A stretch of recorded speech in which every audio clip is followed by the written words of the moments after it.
The dash cam I bought for $40 came with 6 hours of footage still on the memory card. 2 of those hours were video of my house. That's the last file on my desk tonight, and it's the one I'd skip if I scared easily.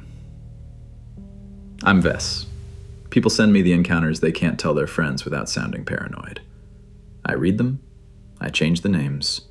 Everything else stays exactly as it was sent. 3 files tonight. All 3 began the same way yours would. A listing, a fair price, and a stranger who seemed completely normal. Story 1. Last spring, I listed my PS5 for $380. I'd built a PC, I needed the shelf space, and I figured the listing would sit for a week. It sold in 9 minutes. The buyer's name was Marcus. His profile looked fine. 5 years old, a fishing trip, a golden retriever, somebody's birthday party. Remember that, because it matters later. His first message wasn't about the console at all. It was, "You home now?" I've sold maybe 20 things online, and I keep exactly one rule. Nobody learns where I sleep. So I offered the Kroger lot on 5th. He said his car was in the shop, his sister could only drop him at my place, wouldn't take 10 minutes. I countered with the police station parking lot instead. And Marcus, the man with no car, replied in under a minute.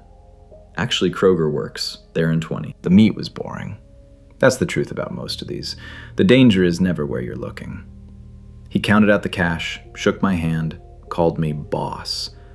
His sister waited in a gray Altima with the engine running. I drove home feeling good about the deal. 2 turns from my street, I noticed a gray Altima behind me. I told myself half this town drives a gray Altima, which is basically true. And I turned into my driveway and forgot about it. That was a Tuesday. Wednesday, 1 a.m.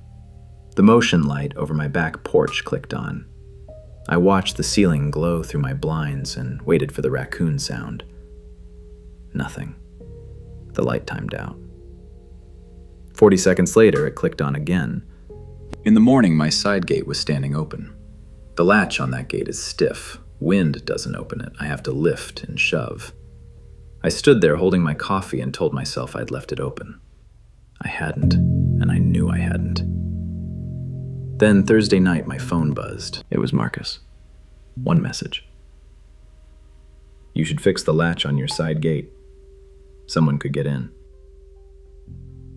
I sat on the edge of my bed reading those 12 words until my screen went dark. I reported the profile and filed a police report, and I'll be honest with you about what that got me.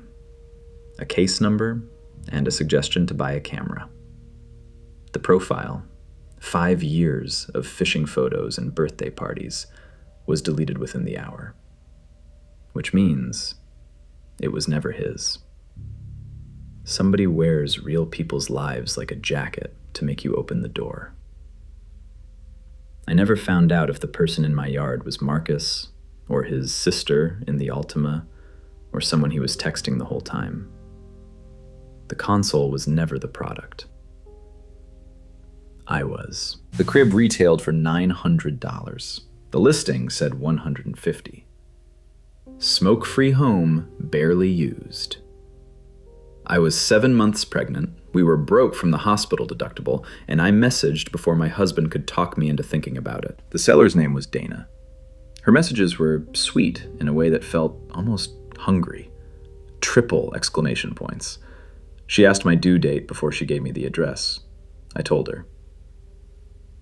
I want you to notice that I told her, because I've thought about that little moment every day since. The house was 40 minutes out and immaculate. Not clean, preserved. The kind of tidy where you lower your voice without being asked. Dana met us at the door, already smiling, and the crib, she said, was upstairs. In the nursery. The nursery was fully assembled. Bedding tucked, diapers stacked by size, wooden letters over the crib spelled Noah. Not a speck of dust anywhere, and dust takes maintenance.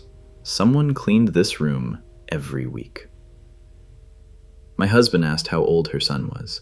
Dana said, "He's just so excited to meet the new baby." And there was no child in that house. You could feel it. Houses with kids in them have a sound even when they're quiet. This one didn't. While my husband broke the crib down, Dana put her hand on my stomach.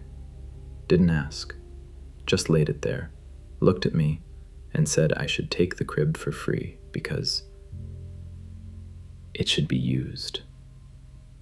We paid her anyway, practically threw the money, and she stood in the upstairs window with her palm on the glass while we loaded the car. The messages started that night and came every few days. How am I feeling? Is the nursery ready? Send a picture when he's born. I answered the first few because I felt sorry for her. Whatever happened in that house, she didn't deserve it. Then, in my 38th week, she sent this. Drove past yours yesterday. The nursery light was on so late. Is he keeping you up already? I never gave Dana my address. My husband figured it out before I did. The crib hadn't fit in our car that Saturday. Dana's husband had delivered it to our house. She'd had our address the entire time and our due date, and I'd handed her both smiling. We blocked her. 3 weeks after our son was born, a package showed up on the porch. No sender, no note. Inside was a hand-knitted baby blanket. Beautiful work, weeks of work, with a name embroidered across the corner. It said, Noah. Our son's name is Eli. We never told her either way. As far as Dana is concerned, I don't think that matters at all. 2 files down. I'm Vess. If a stranger has ever known more about you than they should, the address for submissions is below. 1 tap on subscribe keeps the porch light on. Now, the dash cam. I'm 24, and I bought the dash cam because my insurance said it would knock 8% off my premium. $40, half retail, seller named Ray. His profile was thin, but the price was right, and the meet was public. A gas station on Route 9, broad daylight. Here's the part that still gets me. Ray was nice. Not creepy nice, actually forgettably nice. The whole thing took 90 seconds, and he waved at me in my mirror when I pulled out. He'd rescheduled our meet twice that week. Work stuff, so sorry. And I thought nothing of it. You'll understand the rescheduling in a minute. That night, I plugged it into my laptop to check the video quality before wiping it. The card still had his footage on it. 6 hours across a couple weeks. Normal driving, a parking garage, a drive-through. I was reaching for delete when I recognized a mailbox. It was my mailbox. My street, my hedge, my front door.